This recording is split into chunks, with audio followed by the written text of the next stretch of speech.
تصور کریں کہ ایک دھماکہ ہوتا ہے، ہر طرف مطلب ایک افراتفری ہے اور لوگ مدد کے لیے پکار رہے ہیں، اور کچھ ہی منٹوں میں پولیس پہنچتی ہے، لیکن وہ فوراً اندر جا کر زخمیوں کی مدد کرنے کے بجائے دور کھڑے ہو کر لوگوں کو پیچھے ہٹانا شروع کر دیتے ہیں۔ ہاں، یہ بظاہر بہت ظالمانہ لگتا ہے، مطلب ایک بے حسی سی لگتی ہے، لیکن اصل میں دہشت گردی کے واقعے میں سب سے خطرناک وقت وہی ہوتا ہے جو دھماکے کے ٹھیک 5 منٹ بعد شروع ہوتا ہے۔ اچھا، تو یہیں سے ہمارا آج کا موضوع شروع ہوتا ہے، کیونکہ ہم ان سورسز کا جائزہ لے رہے ہیں جو کرائم سین پر پہلے پہنچنے والوں کی ذمہ داریوں کو بیان کرتے ہیں۔ میں اصل میں ہمیشہ یہ سوچتی تھی کہ پولیس کا کام بس موقع پر پہنچ کر ثبوت اکٹھے کرنا ہوتا ہے۔ بالکل، زیادہ تر لوگ یہی سوچتے ہیں۔ ہاں، لیکن ذرائع بتاتے ہیں کہ یہ اتنا سیدھا نہیں ہے۔ سب سے پہلے تو یہ طے ہوتا ہے کہ پولیس کارروائی کر بھی سکتی ہے یا نہیں، مطلب یہ قابل دستاندازی اور ناقابل دستاندازی جرم کا کیا چکر ہے؟ دیکھیے، یہ تفتیش کی بالکل بنیادی اینٹ ہے۔ قانون ہر جرم کو ایک ہی لاٹھی سے نہیں ہانکتا۔ جو قابل دستاندازی ہے، یعنی جسے ہم قانونی زبان میں کہتے ہیں کہ کوگنیزیبل آفینس، وہ دراصل سنگین جرائم ہوتے ہیں۔ جیسے قتل یا ڈکیتی وغیرہ۔ ہاں، قتل، ڈکیتی یا اغوا، ان میں پولیس کو کارروائی کے لیے کسی مجسٹریٹ یا جج سے وارنٹ نہیں لینا پڑتا۔ جیسے ہی تھانے میں ایف آئی آر کٹتی ہے یا اطلاع ملتی ہے تو ایکشن فوراً شروع ہو جاتا ہے۔ تفتیشی افسر کا جانا قانوناً لازمی ہے۔ تو اگر جرم سنگین نہیں ہے تو کیا پولیس واقعی کچھ نہیں کرے گی؟ ہاں، اگر جرم نان کوگنیزیبل ہے، یعنی ناقابل دستاندازی، تو تفتیشی افسر اپنی مرضی سے وہاں جا کر تفتیش شروع نہیں کر سکتا۔ اسے باقاعدہ مجسٹریٹ کے حکم کا انتظار کرنا پڑتا ہے۔ اچھا، تاکہ پولیس کے اختیارات کا غلط استعمال نہ ہو۔ بالکل یہی وجہ ہے، تاکہ صرف ان معاملات میں فوری ریاستی مشینری حرکت میں آئے جہاں واقعی اس کی اشد ضرورت ہے۔ یہ تو سمجھ آ گیا۔ اب فرض کریں کہ ایک سنگین جرم ہوا ہے اور تفتیشی افسر پہنچ گیا ہے۔ اب ٹی وی شوز میں تو وہ سیدھا لاش کے پاس جا کر دستانے پہنتا ہے اور معائنہ شروع کر دیتا ہے، لیکن حقیقت میں وہ سب سے پہلے کیا کرتا ہے؟ ارے، حقیقت فلموں سے بہت مختلف ہے۔ وہاں پہنچ کر تفتیشی افسر کو بیک وقت 2 مختلف ٹوپیاں پہننی پڑتی ہیں، ایک تفتیشی کار کی اور دوسری ایک مینیجر کی۔ مینیجر کی؟ وہ کیسے؟ سب سے پہلا انتظامی کام یہ ہے کہ اسے پہلے سے موجود افسر سے کرائم سین کا باقاعدہ چارج لینا ہوتا ہے۔ پہلے سے موجود افسر؟ مطلب تفتیشی افسر کے پہنچنے سے پہلے بھی وہاں کوئی ہوتا ہے؟ جی بالکل ہوتا ہے۔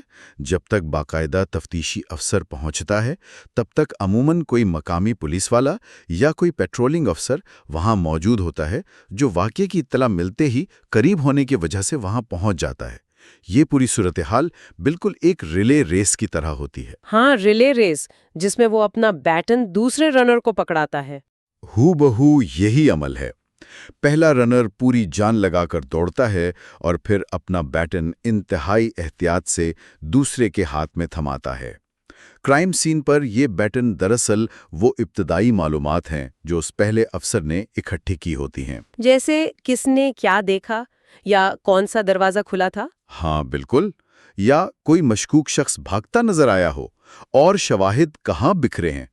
وہ یہ تمام چیزیں تفتیشی افسر کے حوالے کرتا ہے، اور اگر اس میں کچھ مس ہو گیا تو کیس کی بنیاد کمزور ہو جاتی ہے۔ تو اس پہلے پولیس والے کا کردار تو بہت اہم ہو گیا، لیکن وہ کوئی ماہر تفتیش کار تو نہیں ہوتا، تو وہ کرتا کیا ہے؟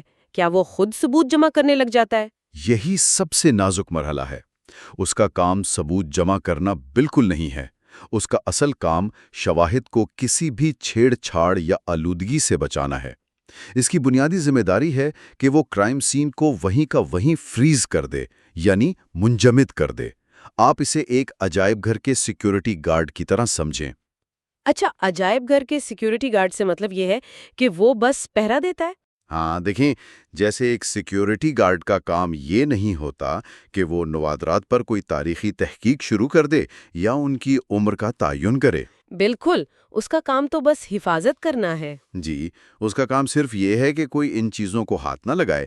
جب تک ماہرین آثار قدیمہ آ کر کام شروع نہ کریں، نوادرات اپنی اصل حالت میں رہنا چاہیے۔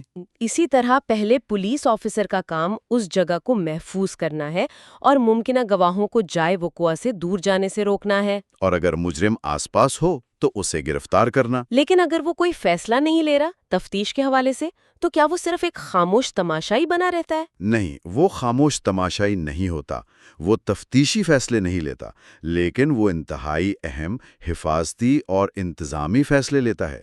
یہ طے کرنا کہ کتنے علاقے کو پیلی ٹیپ لگا کر بند کرنا ہے اور ہجوم کو کتنا دور دھکیلنا ہے۔ ہاں، کیونکہ ہجوم تو فوراً اکٹھا ہو جاتا ہے نا۔ بالکل، اور کسے اندر آنے دینا ہے کسے نہیں، یہ سب اسی کے ہاتھ میں ہوتا ہے۔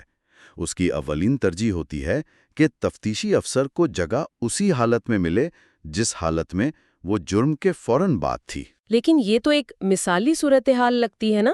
حقیقت میں جب کوئی بڑا واقعہ ہوتا ہے تو وہاں میڈیا کی گاڑیاں، ریسکیو ایمبولینس، فائر بریگیڈ اور تماشائی سب ہوتے ہیں، ایک مکمل افراتفری ہوتی ہے۔ تو وہ اس سب کو کیسے سنبھالتا ہے؟ یہیں پر اس کی مینجمنٹ کی مہارت کا اصل امتحان ہوتا ہے۔ اس ہنگامی صورتحال میں اسے ایک آرکیسٹرا کے کنڈکٹر کا کردار ادا کرنا پڑتا ہے۔ آرکیسٹرا کا کنڈکٹر؟ اتنے شور اور چیخو پکار میں وہ کنڈکٹر کی طرح کیسے کام کر سکتا ہے؟ دیکھیں، یہ مثال بہت موزوں ہے۔ ایک آرکیسٹرا میں بہت سے ساز بجانے والے ہوتے ہیں۔ اگر سب اپنی مرضی سے بجانا شروع کر دیں تو سوائے شور کے کچھ نہیں ہوگا۔ کنڈکٹر خود ساز نہیں بجاتا، بلکہ وہ اشاروں سے سب کو کنٹرول کرتا ہے۔ ہاں، بتاتا ہے کہ کس نے کب بجانا ہے اور کسے خاموش رہنا ہے۔ بالکل، تاکہ ایک ہم آہنگی پیدا ہو۔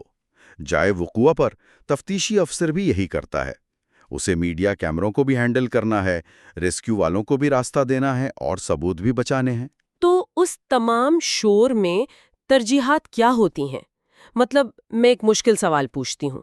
فرض کریں ایک شخص کو گولی لگی ہے اور وہ خون میں لتھ پتھ گرا ہے، اور جس جگہ وہ گرا ہے وہیں کوئی بہت اہم ثبوت ہے، مثلا قتل کا ہتھیار۔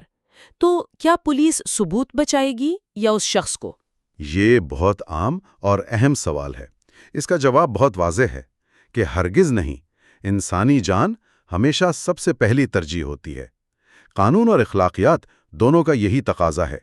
پہلی ترجیح متاثرین کی مدد کرنا ہے۔ یعنی اگر جان بچانے میں وہ اہم ثبوت خراب ہوتا ہے تو ہونے دیا جائے گا؟ جی ہاں، بالکل ہونے دیا جائے گا۔ دوسری ترجیح وہاں موجود تمام افراد کی حفاظت یقینی بنانا ہوتی ہے، اور شواہد کا تحفظ تیسرے نمبر پر آتا ہے۔ اگر آپ ثبوت بچانے کے لیے کسی زخمی کو مرنے کے لیے چھوڑ دیں تو یہ بہت بڑی ناکامی ہے۔ یعنی ریسکیو والوں کو فوراً اندر جانے دیا جاتا ہے؟ جی، البتہ تفتیشی افسر کی کوشش ہوتی ہے کہ وہ انہیں ایک مخصوص راستے سے اندر بھیجیں تاکہ کم سے کم شواہد ان کے قدموں تلے آئیں۔ اچھا، یہ تو ہو گئے عام جرائم کے حالات میں، لیکن کیا یہ اصول اس وقت بھی لاگو ہوتے ہیں جب کوئی بم دھماکہ یا دہشت گردی کا حملہ ہوا ہو؟ کیونکہ وہاں تو خطرہ بہت زیادہ ہوتا ہے۔ آپ نے بہت اچھا پوائنٹ اٹھایا۔ دہشت گردی کے کرائم سین پر طریقہ کار بالکل بدل جاتا ہے۔ عام جرائم میں تفتیش کے 10 مراحل ہوتے ہیں، لیکن دہشت گردی میں سارا فوکس 2 انتہائی خطرناک مراحلوں پر آ جاتا ہے۔ وہ 2 مراحل کون سے ہیں اور وہ عام تفتیش سے اتنے مختلف کیوں ہیں؟ پہلا مرحلہ حفاظت یعنی پروٹیکشن کا ہے، اور دوسرا سیکیورٹی کلیئرنس کا۔ دہشت گردی کی صورتحال میں جائے وقوع کو صرف ایک پیلی ٹیپ سے نہیں گھیرا جاتا، بلکہ 3 تہوں یا لیئرز میں سیل کیا جاتا ہے۔ جیسے وہ روسی گڑیاں ہوتی ہیں نا، مٹریوشکا ڈالز۔ ہاں، وہ لکڑی کے کھلونے جن میں ایک بڑی گڑیا کے اندر ایک اور چھوٹی گڑیا اور پھر اس کے اندر ایک اور چھوٹی گڑیا ہوتی ہے۔ بالکل وہی۔ دہشت گردی کے کرائم سین پر بھی گھیرے ایسے ہی ہوتے ہیں۔ سب سے باہر والی طے ٹریفک لیئر ہے۔ یہاں پولیس ٹریفک اور عام عوام کو میلوں دور رکھتی ہے۔ اس کے اندر آؤٹر لیئر ہوتی ہے جہاں ریسکیو اور کمانڈرز ہوتے ہیں۔ اور سب سے اندر والی چھوٹی گڑیا وہ انر لیئر ہوگی جہاں دھماکہ ہوا ہے؟ ہاں، وہ اصل جگہ ہے جہاں اصلی شواہد ہیں۔ تو کیا انر لیئر میں پولیس فوراً جا کر زخمیوں کو نکالتی ہے؟ ہم نے تو شروع میں بات کی تھی کہ ایسے واقعات میں پولیس فوراً اندر نہیں جاتی، تو اس کی وجہ کیا ہے؟ یہی وہ ہولناک حقیقت ہے جس کا میں ذکر کرنا چاہ رہا تھا۔ دہشت گرد اکثر ایک بہت ظالمانہ حربہ استعمال کرتے ہیں۔ وہ پہلا دھماکہ کرتے ہیں اور جانتے ہیں کہ ایمبولینسیں اور پولیس فوراً پہنچیں گی۔ تو کیا وہ ان کو نشانہ بناتے ہیں؟ جی بالکل، وہ پہلا دھماکہ اکثر ایک جال ہوتا ہے۔ انہوں نے وہاں ایک دوسرا بم، جسے سیکنڈری ڈیوائس کہتے ہیں، چھپایا ہوتا ہے، جو خاص طور پر امدادی کارکنوں کے لیے ہوتا ہے۔ تو اس کا مطلب ہے کہ اگر پولیس یا ریسکیو ورکرز جذبات میں آ کر بھاگیں گے تو وہ زخمیوں کو بچانے کے بجائے خود نشانہ بن جائیں گے؟ 100% ایسا ہی ہے. اسی لیے مرحلہ 2 یعنی سیکیورٹی کلیئرنس کی اتنی اہمیت ہے. جب تک بم ڈسپوزل یونٹ یعنی BDU اندر جا کر پوری جگہ چیک نہیں کر لیتا اور سیکنڈری بم کو ناکارہ نہیں بنا دیتا، تب تک کسی کو اندر جانے کی اجازت نہیں ہوتی. چاہے وہ سینئر ترین آفیسر ہی کیوں نہ ہو. یہ انتظار باہر کھڑے لوگوں کو ظالمانہ لگتا ہوگا، لیکن مزید جانے بچانے کے لیے لازمی ہے. بالکل، یہ ایک تلخ مگر انتہائی لازمی قدم ہے. یہ تو واقعی رونگٹے کھڑے کر دینے والی صورتحال ہے. اچھا، فرض کریں اب BDU نے ہری جھنڈی دے دی ہے، یا کسی عام قتل کے واقعے میں پولیس نے کنٹرول سنبھال لیا ہے. اب باری آتی ہے شواہد کو بچانے کی. ذرائع میں کنٹامینیشن کا لفظ بار بار آیا ہے. یہ شواہد کی آلودگی کا کیا تصور ہے؟ کنٹامینیشن یا شواہد کی آلودگی کا سیدھا سا مطلب ہے کہ جائے وقوع پر کوئی ایسی بیرونی چیز شامل ہو جائے جو وہاں جرم کے وقت نہیں تھی، یا کوئی چیز مٹ جائے. آپ اسے تازہ ڈالی گئی گیلی سیمنٹ کی طرح سمجھیں. گیلی سیمنٹ جس پر ابھی ابھی سڑک بنائی گئی ہو اور سوکھی نہ ہو؟ بالکل. اب ذرا سوچیں، اگر اس گیلی سیمنٹ پر کوئی پرندہ بیٹھ جائے یا کوئی انسان غلطی سے قدم رکھ دے تو کیا ہوگا؟ ان کے پیروں کے نشانات چھپ جائیں گے اور سڑک کی اصل ہموار شکل خراب ہو جائے گی. کرائم سین بھی ایسا ہی ہوتا ہے. اگر کوئی تفتیشی افسر بھی بنا دستانوں کے کسی چیز کو ہاتھ لگا لے یا کوئی غیر متعلقہ شخص قریب آ جائے تو ان کے پیروں کے نشانات، ان کے لباس کے ریشے اور DNA وہاں رہ جاتے ہیں. تو اس سے اصل مجرم کے نشانات مٹ جاتے ہوں گے یا مکس ہو جاتے ہوں گے؟ لیبارٹری میں کنفیوژن ہوتی ہوگی. جی بالکل، لیبارٹری میں اصل اور نقل کی پہچان ناممکن ہو جاتی ہے. تو پولیس اس گیلی سیمنٹ کو خراب ہونے سے بچاتی کیسے ہے؟ قانون کے تحت واضح ہدایات ہیں. مثلاً اگر مجرم کے جوتوں کے نشانات ہیں تو پولیس انہیں فوراً کسی برتن یا ڈبے سے ڈھانپ دیتی ہے تاکہ تیز ہوا یا کسی اہلکار کے چلنے سے وہ مٹ نہ جائیں. لاش کے ارد گرد کا علاقہ سیل کر دیا جاتا ہے. فرش پر گرا ایک چھوٹا سا دھاگا بھی اہم ہو سکتا ہے نا؟ بہت اہم. وہ لیبارٹری ٹیسٹ میں ایک بڑا فیصلہ کن ثبوت بن سکتا ہے. اس لیے ہر چیز کو جوں کا توں رکھنا لازمی ہے. اچھا، یہ تو ہو گئے مادی ثبوت جیسے جوتوں کے نشان. لیکن چشمدید گواہوں کا کیا ہوتا ہے؟ میں نے سنا ہے کہ ان کو فوراً ایک دوسرے سے دور رکھا جاتا ہے. کیا سب کو ایک ساتھ بٹھا کر پوچھنا زیادہ آسان نہیں ہے؟ اگر کسی تفتیشی افسر نے گواہوں کو ایک ساتھ بٹھا کر بیان سنے تو سمجھے اس نے اپنے ہی ہاتھوں سے تفتیش کا بیڑا غرق کر دیا. انسانی ذہن کوئی ویڈیو ریکارڈر نہیں ہے جو ہر چیز ہو بہو محفوظ کر لے. ہمارا ذہن معلومات کو پروسیس کرتا ہے. مطلب ذہن اپنے تصورات کیسے ملاتا ہے؟ کیا لوگ جان بوجھ کر جھوٹ بولتے ہیں؟ نہیں، لوگ جان بوجھ کر جھوٹ نہیں بولتے. فرض کریں 3 لوگوں نے ایک بینک ڈکیتی دیکھی ہے. پہلے گواہ نے صرف ایک شخص کو بھاگتے ہوئے دیکھا جس نے کالی جیکٹ پہنی تھی. دوسرے کا دھیان اس بات پر تھا کہ کسی کے ہاتھ میں پستول ہے. تو اگر ان دونوں کو ایک ساتھ بٹھا دیا جائے؟ تو انسانی نفسیات ایسے کام کرتی ہے کہ وہ ایک دوسرے کی باتیں سن کر اپنی یادداشت بدل لیتے ہیں.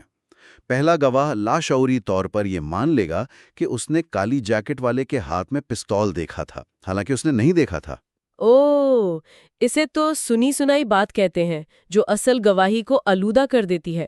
ان کا دماغ دوسری کہانیوں سے متاثر ہو کر ان کی اپنی اصل یادداشت کو ہائی جیک کر لیتا ہے. بالکل، اسے قانونی زبان میں ہیرسے کہتے ہیں. اور یہی وجہ ہے کہ کرائم سین پر پہنچتے ہی پولیس گواہوں کو فوراً تنہا کر دیتی ہے یا آئسولیٹ کر دیتی ہے. انہیں ایک دوسرے سے بات کرنے کی قطعی اجازت نہیں ہوتی. تاکہ ان کی گواہی بالکل خالص ہو اور کسی دوسرے کے تصورات کی آمیزش نہ ہو. مادی ثبوتوں کو تو ہم ڈبے سے بچا لیتے ہیں، لیکن ذہنوں کو بچانے کا واحد طریقہ انہیں الگ رکھنا ہے. جی بالکل درست کہا آپ نے. یہ واقعی آنکھیں کھول دینے والی معلومات ہیں. ہم تو بس کرائم سین کو پیلی ٹیپ اور فنگر پرنٹ سمجھتے تھے، لیکن یہ تو نفسیات، سائنس اور مشکل فیصلوں کا مجموعہ ہے. اور یہی موقع پر موجود ہر شخص کے چھوٹے سے چھوٹے عمل کی اہمیت سامنے آتی ہے. ایک غیر ضروری قدم پوری تفتیش کا رخ موڑ سکتا ہے. ہاں، اور اس سے ایک بہت گہرا خیال ذہن میں آتا ہے. بٹرفلائی ایفیکٹ کے بارے میں ہم سب نے سنا ہے کہ ایک تتلی کے پر پھڑپھڑانے سے میلوں دور طوفان آ سکتا ہے. کرائم سین پر یہ بٹرفلائی ایفیکٹ پوری طاقت سے کام کر رہا ہوتا ہے. زبردست زاویہ ہے. آپ اسے کرائم سین سے کیسے جوڑیں گی؟ دیکھیں، ایک ایمبولینس کے ڈرائیور کا نادانستہ طور پر غلط جگہ گاڑی کھڑی کر دینا یا کسی عام تماشائی کا تجسس میں آ کر زمین پر پڑی چیز کو چھو لینا، یہ ایک ایسا سلسلہ شروع کر سکتا ہے جس کا اندازہ بھی نہ ہو، رات گھومتا رہے۔ یعنی پہلا قدم نہ صرف تفتیش کی سمت طے کرتا ہے بلکہ زندگی کا فیصلہ بھی کر سکتا ہے۔ بالکل۔ اگلی بار جب آپ خبروں میں کسی واقعے کے بارے میں سنیں اور پیلی ٹیپ دیکھیں تو سوچئے گا کہ اس پیلی ٹیپ کے پیچھے ایک انتہائی نازک بٹر فلائی ایفیکٹ کو روکا جا رہا ہے۔ اس پر ضرور غور کیجیے گا۔